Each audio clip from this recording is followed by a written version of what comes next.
শুক্রবার পুরুলিয়া লোকসভা কেন্দ্রের তৃণমূল কংগ্রেসের প্রার্থী শান্তিরাম মাহাতোকে সকাল 10টা নাগাদ রুকনি গ্রামের কালী মন্দিরে পুজো দিয়ে নির্বাচনী প্রচার করতে দেখা গেল।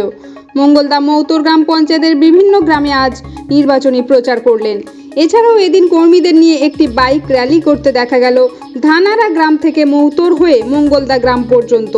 এদিন উপস্থিত ছিলেন রঘুনাথপুর 2 নম্বর ব্লক পঞ্চায়েত সমিতির সভাপতি রিম্পা চক্রবর্তী, সহ সভাপতি গৌরাঙ্গ বাউরি, ব্লক সভাপতি সঞ্জয় মাহাতো, যুব সভাপতি অভিজিৎ মুখার্জি, স্বপন মাহাতো ছাড়াও বিভিন্ন অঞ্চলের অঞ্চল সভাপতি ও অন্যান্য তৃণমূল কংগ্রেসের নেতৃত্ব বৃন্দ।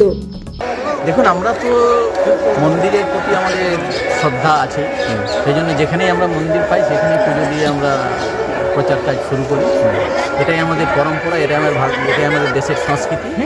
সেই প্রথা মেনেই আমরা চলি এবং এটা শুভ জিনিস। সেই জন্য শুভ জিনিসটাকে আমরা আগামী দিনে যাতে করে আরও ভালোভাবে আমাদের এলাকার মানুষ থাকতে পারে, সেই জন্য একদিকে মায়ের কাছে যেমন আমরা প্রার্থনা করি, তার সাথে সাথে আমাদের প্রচারও ভালোভাবে যাতে করে হতে পারে, সেই জন্য আমরা মায়ের পুজো দিয়েই আমরা প্রচার কাজ শুরু করি।